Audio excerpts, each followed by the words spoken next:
So I think that a lot of restaurants just lack having real systems in place. And I think I'll say three of the most like common things that you hear in restaurants is like three of like the most common things that you hear is like, oh, from the mom and pop place. Well, we're not corporate. We're mom and pop. And it's like, that's great, but it doesn't mean that you don't have to have systems in place and training in place and human resources in a sense, like people definitely shouldn't be able to just say and do whatever, just like some of these little things. The second thing is kind of, oh, well, you'll get the hang of it. You'll pick it up. And it's like, well, or you could train people because again, if a business has been in business for a while, the same mistakes keep happening. It may be computer errors that keep on happening. It may be people bringing in things, lunch for dinner or whatever, because it has a little tiny L or a little tiny D, when coming from a systems and an operating standpoint, it might be on a completely different screen. Like lunch and dinner shouldn't even be side by side, because when you're rushing and moving, why set somebody up to hit the lunch button that's right next to it when you could have them have it on a completely different screen? So a lot of what my background is about has more to do with systems and operations, how things are working, what's working and what's not working, and how to fix that problem. The problem with a lot of training is that, oh, you'll get it. Train people the right way. You need to ask people who have been on your team for so long, what was it like for you your first week or your first couple of weeks? What could you have used more training on? What could you have used more help on? And then the last one that just seems to just be such a staple when systems are all screwed up is, well, restaurants have a high turnover. And it's like, again, I heard this on The Prophet the other day, which was really good. But and I'm going to paraphrase a little bit the way that I do. But he basically was saying, it's not about me and about what I want. It's about the competition. And I thought about that because, like, sometimes even when you're in management and you're trying to maybe tell people how to do something or a better way to do something, people can sometimes have this air where it's like, who are you telling me to do this or do that? And it's like, well, it's not what I want you to do. Your standard should be your competitors. Your standard should be who is really killing it right now. And what system do they have in place? Because, like that should be the determining factor. We have a restaurant where I live, and I'm not going to name it, but we have a restaurant that has been a top restaurant for a very, very long time. Great reputation. The servers stay there for years on top of years. Rarely do they have openings. High standard, great service. And you look at a place like that, and when people go, oh, well, restaurant turnover is high. Well, yeah, but not really. Because when you look at the restaurants who are, performing at a certain level, they have systems in place. And so for a little small wine bar to have a turnover every other week and think that like that's okay because that's the industry standard, that's the industry bottom of the barrel. And believe it or not, I had, a director of operations say that, which tells me you don't know much about operations, because it's not about, oh, this is just how it is. This isn't how it should be. There's a reason why, well, that person was the problem, which is why they were trying to deflect. But the turnover shouldn't be that bad. Because when you look at some of the really great restaurants and the really top restaurants who are setting the standard, their training is impeccable. Their management teams are impeccable. The systems and the operations that they have in place are impeccable. That is the standard. So I don't like the crutches that people use. I don't. I like the way Ty Lopez says, learn from other people's mistakes. Read about it. Learn about it. Just to kind of get back on track with what we're talking about today. But I mean, this is the business. I research like no other. I want to research any and everything about my business. I don't want another person having a conversation with me to know more about my industry than me. Like that's how real I get with my businesses. And when it's something that I'm really invested in, when it's something that I'm really I'm just in so deep, I want to be the person that is the most well-versed in the room. If I come across somebody, and again, it's a lofty goal, because I could, obviously I have mentors and I have people who I talk to who absolutely know more than me. But I want to know my business inside and out. And knowing that is knowing who is doing what I'm doing in my industry on the highest level. Who really is setting the standard? And I think that's something that we all have to do when we're going into business. Who is really setting the standard? Not the Instagram, because you got to really dig in deep to see who's setting the standard on customer service, who's setting the standard on branding and marketing, who is setting the standard with sales, who is setting the standard with employee loyalty. That's what and I'm not talking about one employee that has been there for 10, 15 years because you do anything that they say, you give them a fake manager role, and you let them basically run things when you aren't there. I'm not talking about that person, because that person can actually be very, very detrimental to your business. People want to have like one all-star, and people need to be reminded that this has to be a team.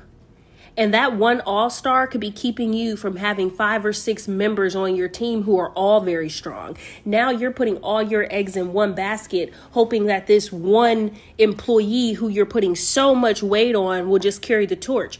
What about when that person calls out? It's a mess. What about when that person doesn't show up to work or something happens? So, you can't do that. You really want to look at the standard. And for me, I try to look at the standard. Who is doing what I'm trying to do in my industry? Who is falling a little bit behind? And who do I know I can surpass and I know I can take out? Because I'm going to have, going back to the profit, I'm going to have a better process. I'm going to have better people, and I'm going to have a better product. Process, product, and people. So who do I know I can beat? Right? So in trying to really look at those systems, if you take a restaurant who is just really, really killing it, great chef, great team, great customer reviews, skin in the game, like who is really setting the standard. If you pull back the layers, you will see that they have a lot of systems in place. If you pull back the layer, you will see that it is run like a well-oiled machine. If you pull back the layers, you will see there is a very clear layout when things happen, when things go wrong. People don't wing it. People don't guess. It is very, very, very organized. That is the reason why those types of places end up being so successful. I got very frustrated, and today I'm going to be working on, I'm getting this business plan done by, October the 17th, but it'll be ready to see October the 18th. So I have my partner keeping me accountable. October the 18th, she has to ask to see it. She has to spend time looking through it. She makes her notes, and then we're going to do the final draft together. So one of the things that gets me so excited about business, and I think for many entrepreneurs, this should be something that just puts a fire up underneath you, which is all of the systems that I wanted to implement in certain places, all of the things that I saw could be fixed and could be worked on, I now have the opportunity to do. I can create a manual for everything. We can create a training packet for everything. We can have a well-oiled machine as well. We can have systems in place. We can have training, the different ways that people learn. And we can really create a foundation that, to be quite honest, I haven't been able to find my entire career. I mean, let's just be honest. I've worked a lot of places. I've had a lot of different jobs. And a big part of the reason why I couldn't stand staying in some of the places, it all came down to the operations. What I want to do is build a layout for people so that they can use this layout and they can use it to grow their businesses. They can call us if they need help with certain aspects of it. But first we have to do it. Ego is a huge thing that drives the modern day entrepreneur. It just is what it is. It is. And just like, the Gary V's of the world and other people want to be historically correct, I want to be historically correct. I know that all of what I have talked about over the last few years is right. I know that some of these systems and some of these designs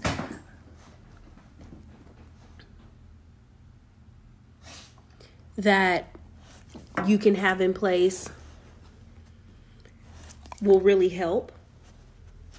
And I stand firm on that. However, you have to look at who already has the blueprint. Make some tweaks to that, make some adjustments to that, and come up with what is going to be the best format. But I'm not going into this without research. Every day I am learning. Every day I'm taking notes. Every day I am thinking about all of these steps of the process. The biggest thing right now is all of the steps are kind of jumbled around, which is, I'm going to be honest, the privacy and protection side of a lot of this and the cost as far as like your equipment and your supplies, things that you'll need to get up and running, those kind of things, it just takes a lot of money and a lot of time. And that's why, these 8 months, while we get all of that stuff in order, it just gives me time to really dig deep into a lot of these other areas and make sure that they are airtight. Because some of this other stuff, it just takes time and it takes money. All of these permits and, insurances, you gotta start getting your ducks in a row. Getting your business bank account and just, who you're going to be working with, who's going to have access to these accounts and all those sorts of things. So yeah, systems are really important, and that's what I'm working through now. And it's exciting because many of the systems that I wanted to implement in some of the places I worked, and I can remember thinking, oh my God, this would be so much easier if we did it this way, or this would make so much more sense.